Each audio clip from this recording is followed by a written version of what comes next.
It is a Confession Tuesday. Local life coach Rebecca Silence is in studio. InspiredResultsCoach.com. Coaching circle tonight? Yes, we have coaching circles from 7 to 8 every Tuesday. It's just group work, $15. And the address is 156 Main Street in Whitesboro. We would love to have you. Absolutely. Again, details, InspiredResultsCoach.com. Also, like them on Facebook and follow them on Twitter as well. This past weekend, St. Patty's weekend, lots of adult beverages, lots of drama that can come as part of that can come as part of the being out with friends and guy friends and girlfriends, and you mix in some alcohol and all of a sudden there's drama everywhere. So I want to talk about like that kind of drama. Okay. Because I guarantee there is that kind of stuff going around in circles of friends all over the place. If you have that kind of drama and it's spurred from, maybe not spurred, but the fact that a couple adult cocktails were the straw that broke the camel's back, if you will, or maybe the liquid courage to actually say something to somebody. What's the best way to kind of like handle that kind of stuff? Yeah, I mean, first of all, I think it's important to really pay attention to why you're drinking or using substances when that's happening. Like, what's going on inside of you? What's the need? Are you trying to escape? Are you trying to cope? Are you angry? Are you celebrating? You know, I think one thing that can be really dangerous is people just drinking on autopilot. Right. And not paying attention. Also, you know, I have so many people that I've worked with in Inspired Results that have done 30-day cleanses from all substances. And it's amazing what happens. You either find out that, oh, I have a problem. I can't do 30 days. Maybe I need some help. Or you get really clear and you get really inspired, realize that you don't need it. It's like me with coffee. I gave up coffee last year for a week and I don't drink it anymore. I just didn't need it. I think you're going way, like, you're delving a lot deeper than my question was kind of. With mine, it was just like on the surface.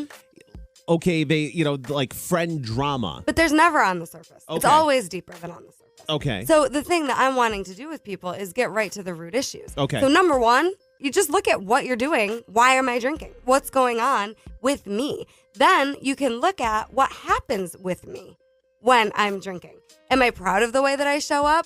Am I extra affectionate? Am I extra cry girl? Am I extra mean guy? What happens with me? Do you know yourself? Well, you and I were just talking off the air about how you know yourself when you're playing out, when you're working. You know yourself. You know your body. A lot of people don't. A lot of people don't pay attention to these things. So sure, we can talk about surfacey stuff, but how's that going to impact change in anyone's life? So I'm just suggesting, look at why you're drinking when you are, and then do you even know what happens to you when you drink? Do you know what happens to you after 2 drinks, after 3 drinks, after 4 drinks? I do not touch Jägermeister because I know what happens to me when I do. Oh, you're not. I'm not touching that stuff ever again. I haven't touched it in probably 12 years, and I won't. Now I have to ask, what happens to Rebecca Silence when mixed with Jaeger? Well, things that I don't want to repeat. all of a sudden she got that like Bruce Banner Incredible Hulk look.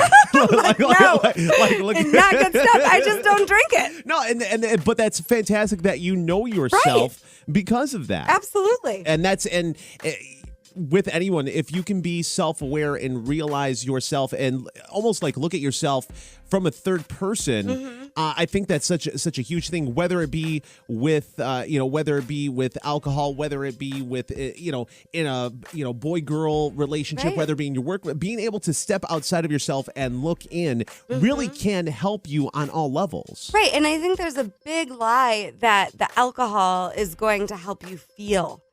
It actually numbs you. Yeah. Not to mention the fact that it's a depressant.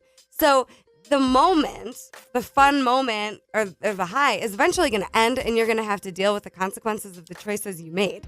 So if you can be really clear going into the situation about what works for you, what doesn't, then you can be in charge. You can be in charge of the situation instead of letting the situation be in charge of you. And if you're ever around people that are escalating because of drinking, then you always have a choice.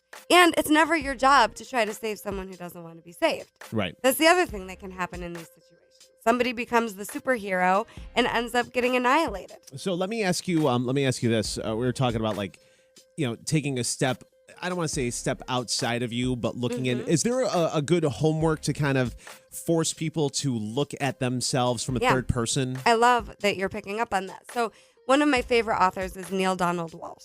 And he talks about how there's 3 types of truths that we can live in. And the first one is the imagined truth.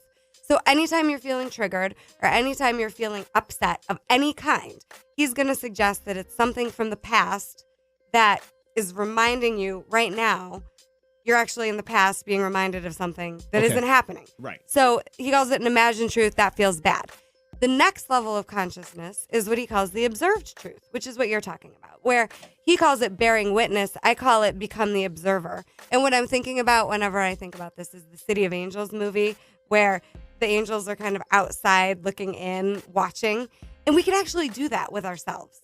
Yeah, the actor on that, I always Nicolas Cage. Yeah, he's creepy. His eyes are so creepy in that movie. I watched it like twice, and just the way he looks, he just looks so. His eyes are just But I understand what you're saying. Nick Cage gets intense in City of Angels, but he watches what's happening from the outside. Right, and that's what I'm talking about. You can actually do that with yourself. Like if I was noticing myself from the outside looking in, what would I see? What would I notice about myself? That I'm feeling needy, that I'm tired, that I'm lonely, that I'm hungry. What would you notice? And that's just good information to have. So the imagined truth feels bad. The observed truth actually feels neutral. And that's a higher level of consciousness where it's not good, it's not bad, it just is what is. It just is what it is. Yep, and that's a really important place to look at. And then finally, the higher level of consciousness that's harder for people to get to is being present right here, right now. And he calls that the ultimate truth. But a great first step is to just notice, just be the observer, looking at yourself from the outside and pay attention to what are the patterns. Because if you don't get in charge of your patterns, they continue to snowball. Right. They're not going to change. So if you're wanting to get in charge, get in leadership, and knock those patterns in a new direction, then you have to be able to know what's happening with you. Local life coach Rebecca Silence, inspiredresultscoach.com. Make sure you like them on Facebook, add them on Twitter, and the coaching circle tonight. What time? It is at 7 o'clock, 7 to 8. And, of course, details on that at inspiredresultscoach.com as well. Local life coach Rebecca Silence. Everybody take care of themselves. Absolutely awesome, as always. Happy birthday. Thank you so much. We're going to break, come back. Big Pop in the Morning, Kiss FM with Amy Smart coming up.